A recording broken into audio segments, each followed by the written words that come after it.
Bismillahirrahmanirrahim. Assalamualaikum warahmatullahi wabarakatuh. Nama saya Muhammad Atan Rosadi. Saya dari kelompok 11. Saya akan di sini akan membahas tentang fikih haji dan ketentuannya. Nah, di sini haji dan ketentuannya ini menurut ulama kutubus sittah gitu kan. Langsung saja kita perkenalan dulu sama ulama-ulama kutubus sittah. Yang pertama ada Imam Bukhari. Imam Bukhari bernama asli Muhammad bin Ismail bin Ibrahim bin Al-Mughirah bin Bardizbah. Nah, karya beliau yang paling masyhur, yang paling terkenal adalah namanya itu Sahih Bukhari. Yang kedua yaitu ada Imam Muslim. Imam Muslim di sini bernama asli Muslim bin Hajjaj bin Muslim bin Wardi bin Kawishaz Al-Qushairi An-Naisaburi. Nah, karya beliau yang terkenal adalah Sahih Muslim. Yang ketiga ada Imam Abu Daud. Imam Abu Daud bernama lengkap Sulaiman bin Al-Ash'ash bin Shiddad bin Amr bin Amir. Karya beliau yang paling terkenal dan paling masyhur adalah Sunan Abu Daud. Yang keempat ada Imam Al-Nasai.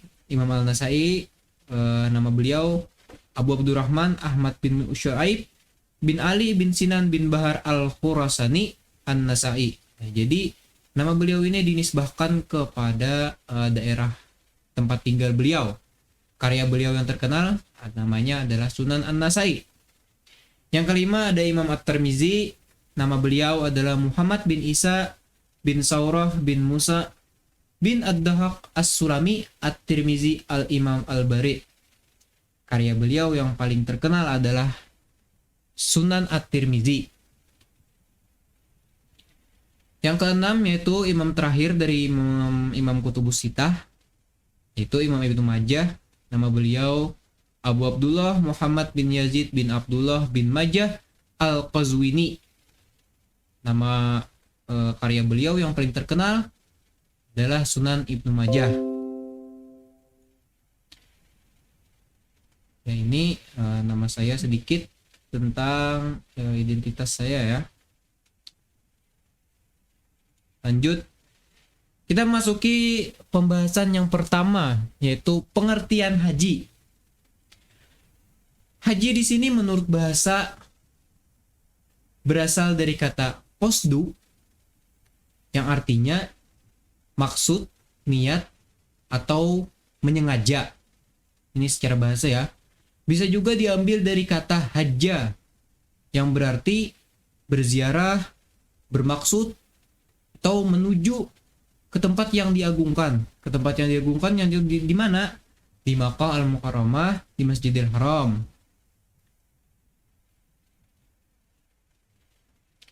Secara istilah, haji artinya menyengaja mengunjungi Baitullah untuk mengerjakan ibadah dan memenuhi perintah Allah Subhanahu wa taala dengan cara dan waktu yang telah ditentukan.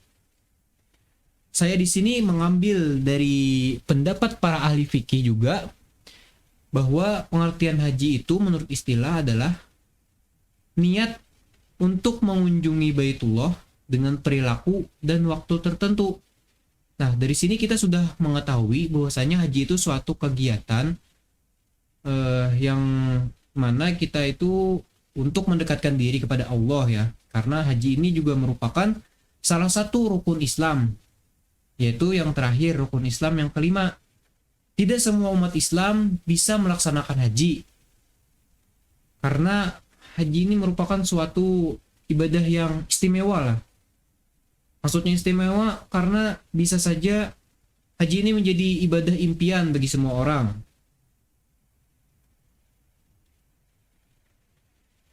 Masuk lagi.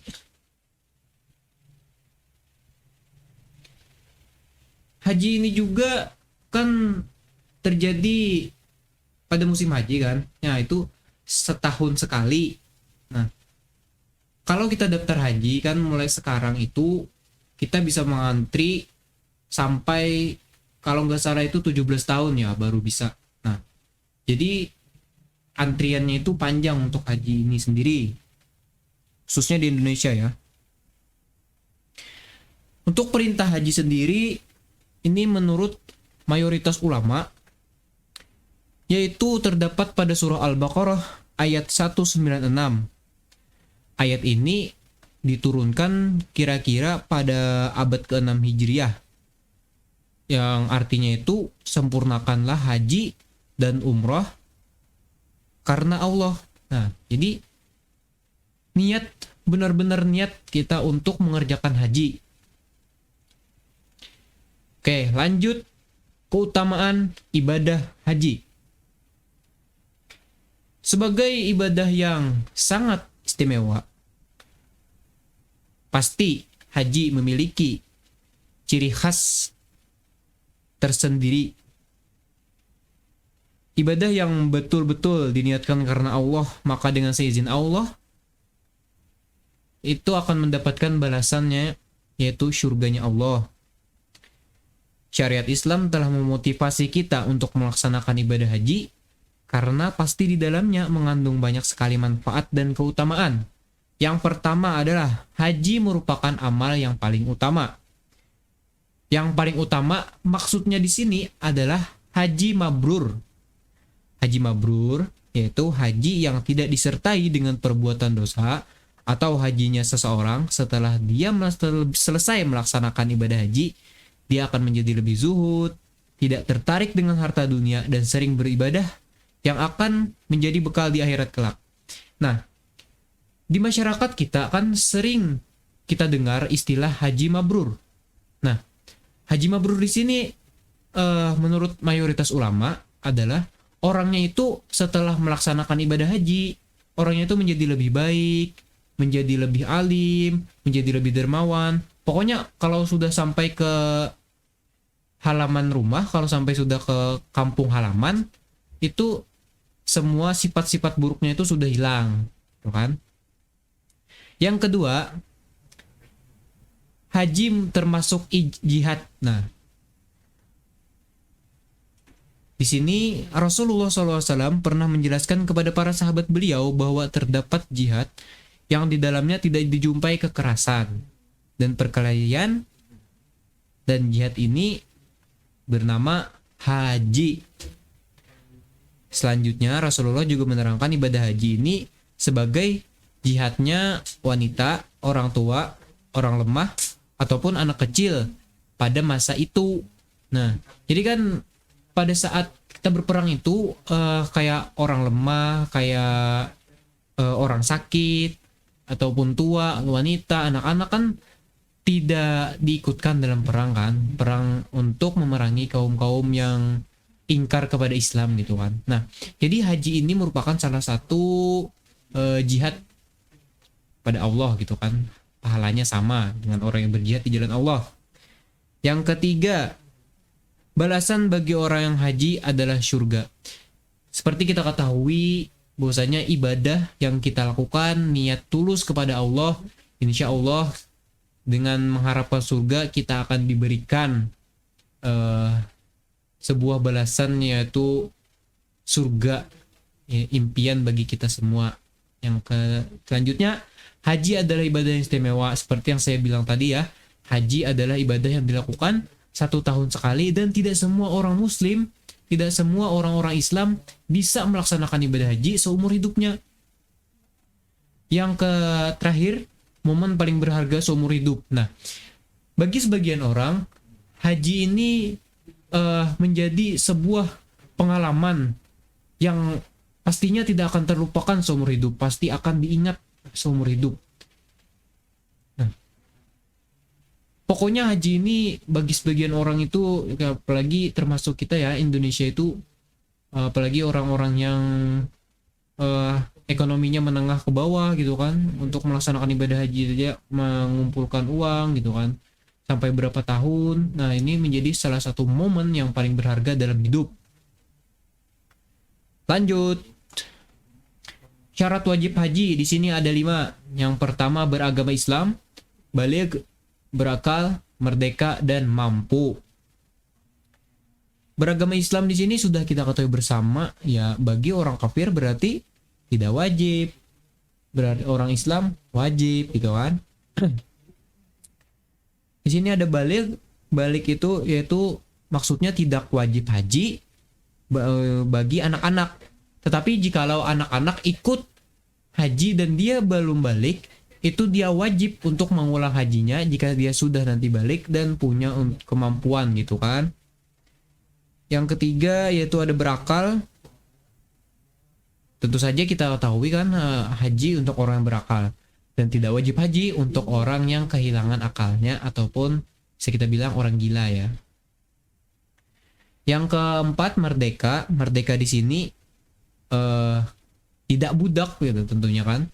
Merdeka yaitu haji tidak wajib bagi budak ataupun hamba sahaya. Kalaupun budak mengerjakannya, mereka itu wajib untuk mengulang hajinya jikalau dia sudah merdeka. Nah ini kan pada zaman Nabi kan ada budak gitu kan. Kalau sekarang ya sudah insya Allah merdeka semua gitu kan. Yang terakhir itu mampu. Mampu ini apa sih segi yang bisa dikatakan mampu itu? Mampu di sini dijelaskan para ulama kutubus sitah dalam karya-karyanya. Satu, dalam keadaan sehat. Dalam keadaan sehat di sini jikalau seseorang tidak mampu untuk melaksanakan haji karena alasan usia yang telah lanjut dan mengidap penyakit yang tidak memungkinkan untuk dia melaksanakan ibadah haji secara lancar, maka dia tidak wajib haji. Nah, di sini muncul kembali namanya itu badal haji atau mengganti ataupun diwakilkan hajinya gitu kan. Yang kedua, definisi mampu itu selama perjalanan ke tanah haram itu dalam keadaan terjaga. Nah, jadi mampu di sini aman dalam perjalanan gitu kan. Tidak ada yang mensabotase ataupun yang teroris gitu kan, yang dalam misalkan di dalam perjalanan ada teroris gitu kan. Nah, dia mampu di sini. Nah, di sini jika dirinya misalkan masih merasa takut, merasa takut untuk naik pesawat, dirampok, ataupun terkena penyakit yang mewabah, misalkan virus corona ya, selama perjalanan maka dia masih digolongkan kepada orang yang tidak mampu melaksanakan haji. Nah, jadi jikalau kita masih saja tidak mampu juga dalam untuk naik pesawat gitu kan, takut untuk naik pesawat, itu dikatakan itu tidak wajib haji gitu kan. Yang ketiga, definisi mampu itu yaitu hartanya cukup selama perjalanan dan sampai kembali ke rumah. Nah, jadi di sini dikatakan yaitu bekal kita untuk pergi ke sana gitu kan. Maksudnya di sini juga selama dia melaksanakan ibadah haji, dia itu cukup perbekalannya baik dari segi makanan, obat-obatan yang fungsinya untuk menjaga kesehatan selama beribadah di sana. Nah, dia juga memiliki harta untuk keluarga-keluarga yang ditinggalkan. Nah, gitu kan. Itu jadi mampu dalam harta gitu.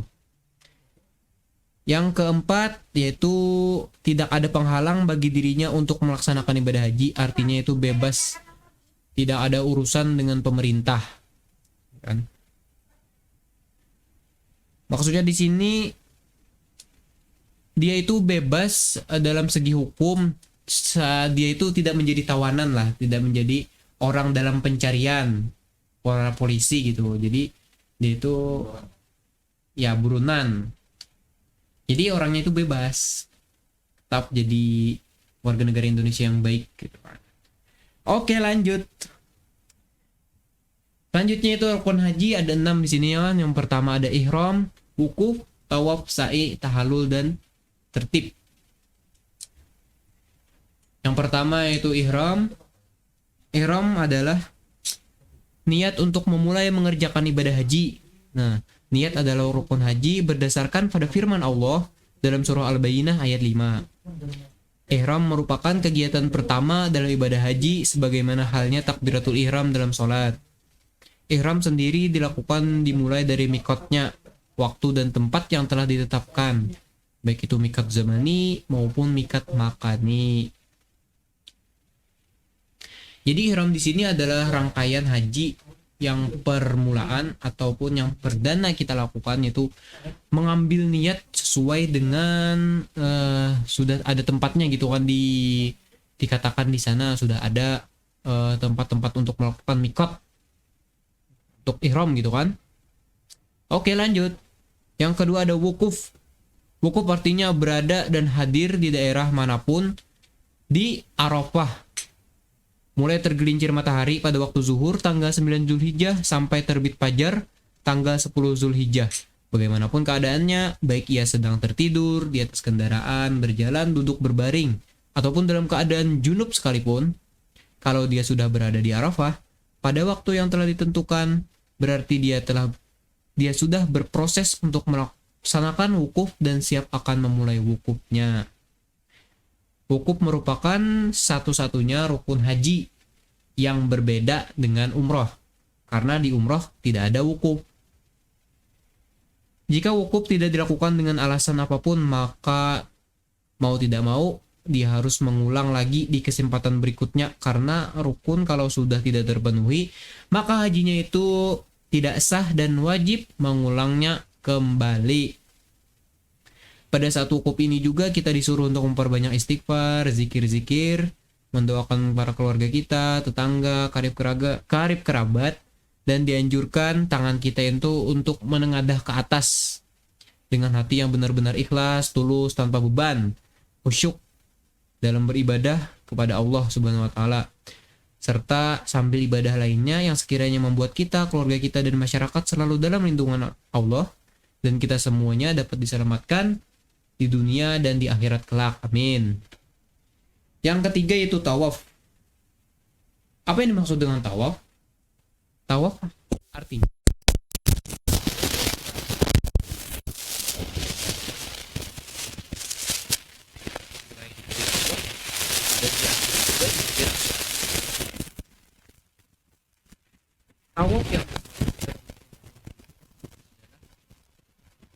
tawaf ibadah, yang mana tawaf ini dilakukan pada hari raya Idul Adha sampai berakhirnya hari tasyrik. Jadi tawaf yang termasuk rukun haji ini adalah tawaf ibadah. Terus apa sih macam-macam tawaf itu? Yang pertama ada tawaf kudum.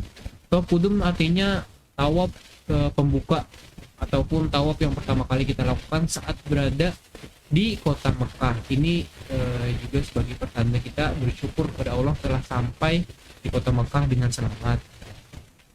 Tawaf ibadah yang kita ketahui bersama, tawaf ibadah adalah tawaf yang menjadi bagian dari rukun haji.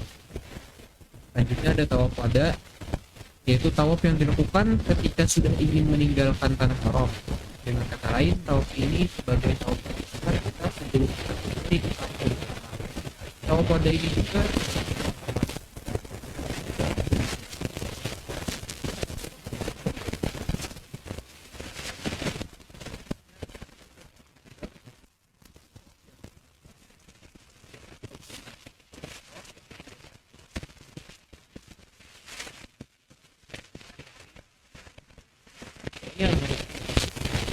hari biasa. Bagi orang yang melaksanakan ibadah haji, ya lakukan haji banyak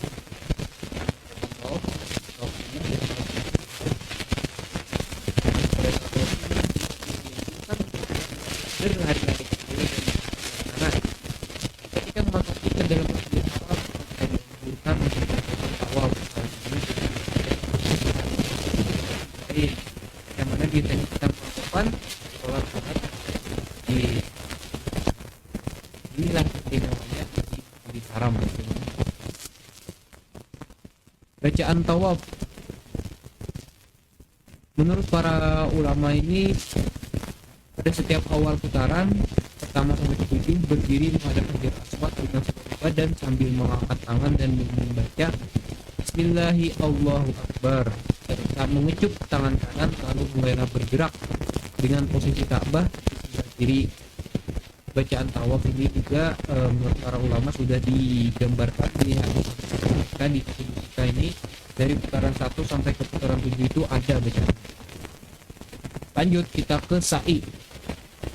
Sa'i, apa itu sa'i? Sa'i adalah berlari-lari kecil antara Safa dan Marwah. sunnah sa'i aja langsung ya. Kalau tahu juga misalnya sa'i itu kita berjalan kecil, jalan santai. Sunnah sa'i di sini yaitu berjalan santai di antara Safa dan Marwah. Kecuali ketika melewati tiang dengan lampu hijau, itu disunahkan untuk berlari-lari kecil. Memperbanyak mengucap bacaan tahmid, takbir, dan doa. Nah, untuk bacaan sa'i sendiri, para ulama juga sudah mensyariatkan ataupun menuliskan doa-doa ataupun bacaan-bacaan yang terdapat di karya mereka itu tentang sa'i dari putaran satu, dari perjalanan satu sampai perjalanan yang terakhir. Nah, selanjutnya itu ada tahallul. Tahallul artinya mencukur atau memotong rambut sekurang-kurangnya sebanyak 3 helai rambut. Dan sunnahnya itu untuk laki-laki itu dibotakan ataupun dicukur habis gitu rambutnya. Yang ke selanjutnya berurutan antara ihram, wukuf, tawaf, sa'i dan tahallul itu dilakukan secara berurutan. Lanjut kita ke slide berikutnya, yaitu ada hal-hal yang membatalkan haji. Yang pertama yaitu bersenggama atau jima. Menurut sebagian ulama, jima yang membatalkan itu yaitu jima yang dilakukan sebelum melempar jumrah Aqabah. Adapun jima yang dilakukan setelah melempar jumrah dan sebelum tawaf ifadah belum bisa dikatakan batal. Tetapi yang bersangkutan tetap diganjar dosa meskipun mereka sudah muhrim. Perkara ini sampai sekarang masih menjadi perdebatan,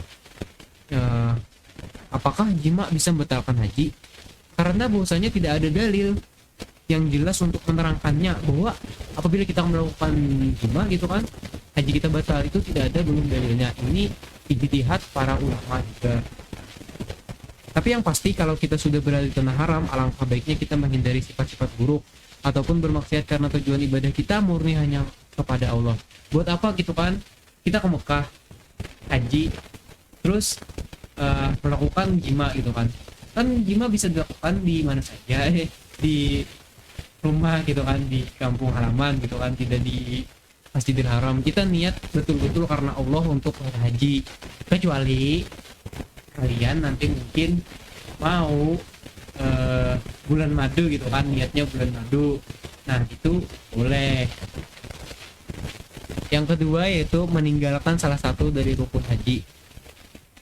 Meninggalkan salah satu dari rukun haji, para ulama bersepakat akan hal ini. Akibatnya hajinya menjadi batal dan wajib untuk mengulangnya jikalau dia ada kemampuan lagi untuk melaksanakan ibadah hajinya. Kita sudah paham ya. Lanjut kita ke sunnah-sunnah haji. Sebenarnya sunnah-sunnah haji itu banyak, tapi yang saya cantumkan di sini terdapat 3 sunnah haji yang paling utama. Yang pertama membaca talbiyah. Untuk laki-laki bacaan talbiyah diucapkan dengan itu suaranya dengan nyaring. Tapi kalau perempuan cukup dirinya saja yang mendengar. Tidak harus juga teriak-teriak gitu ya. Penting niatnya betul-betul karena Allah, niat membaca talbiyah. Membaca talbiyah juga disunahkan ketika kita berpapasan dengan kelompok haji yang lain. Nah, jadi nanti kalau di secara Mekah itu kita bertemu dengan berbagai macam umat gitu kan, dari seluruh dunia, dari sekitar itu mengucapkan talbiyah satu sama lain supaya contoh keakraban ya. Nah, tentunya mendapatkan sunnah, pahala. Bacaan talbiyah gimana sih? Yang kita ketahui, labbaik Allahumma labbaik, labbaik la syarika lak labbaik, innal hamda wan ni'mata lak wal mulk la syarika lak. Yang kedua, mengerjakan tawaf qudum seperti yang sudah saya sebutkan tadi. Tawaf qudum atau yang juga bisa disebut dengan tawaf tahiyah adalah tawaf yang merupakan penghormatan untuk Ka'bah. Yang ketiga, membaca doa dan salawat sesudah membaca talbiyah. Ini juga ada tersendiri tentang bacaan doa. Seperti doa. Dan yang terakhir yaitu ringkasan tata cara pelaksanaan haji. Ya semoga aja nanti kita bisa melaksanakan haji semuanya, amin. Seseorang yang akan melakukan ibadah haji maka akan dimulai dengan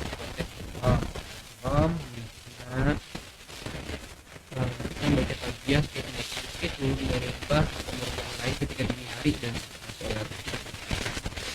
Jika seorang jemaah haji sudah mendekati akan mikatnya, maka dianjurkan untuk mandi, memotong rambut, memakai kuali, dan mengenakan pakaian ihram. Jika sudah tiba di Mekah, kemudian melaksanakan sholat sunnah 2 rakaat dan ihram. Ihram ini maksudnya berniat haji. Haji itu ambil niat dulu apakah untuk melakukan haji ifrad, tamattu ataupun qiran. Setelah ihram hendaknya membaca talbiyah dan setiap menaiki bukit ketika masuk ke Makkah dan melihat Ka'bah. Dianjurkan mengangkat kedua tangan memohon hajat dari Allah. Selanjutnya yaitu mensuat dan melakukan tawaf kudum. Pada tanggal 8 Dzulhijjah, rombongan jemaah diberangkatkan ke Padang Arafah. Jemaah setelah sampai di Padang Arafah, jemaah haji menunggu waktu wukuf tanggal 9 Dzulhijjah setelah tergelincirnya matahari sampai dengan terbit fajar tanggal 10 Dzulhijjah. Dianjurkan bagi jemaah setelah menunggu waktu-waktu wukuf itu untuk memperbanyak zikir kepada Allah. Jadi menunggu tidak semata-mata menunggu, tapi juga sambil-sambil melaksanakan ataupun mengucapkan zikir kepada Allah.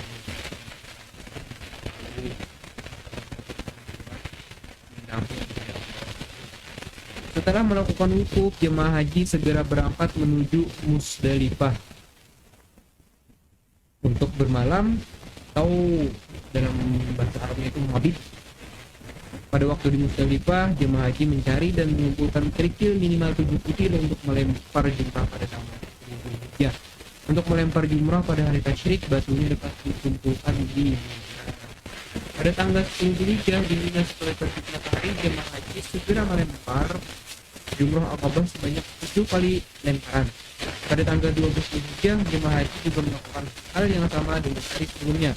Setelah itu mereka diizinkan untuk ke Makkah sebelum terbenamnya matahari di tanggal 12 Dzulhijjah, atau juga tetap tinggal di Mina, lalu pada siang harinya melempar jumrah dan kembali ke Makkah setelah selesai. Selanjutnya, apabila jemaah haji ingin meninggalkan Makkah, maka ia dianjurkan untuk melakukan tawaf wada terlebih dahulu sebagai tanda perpisahan dan selesailah rangkaian haji. Setelah itu bisa berwisata.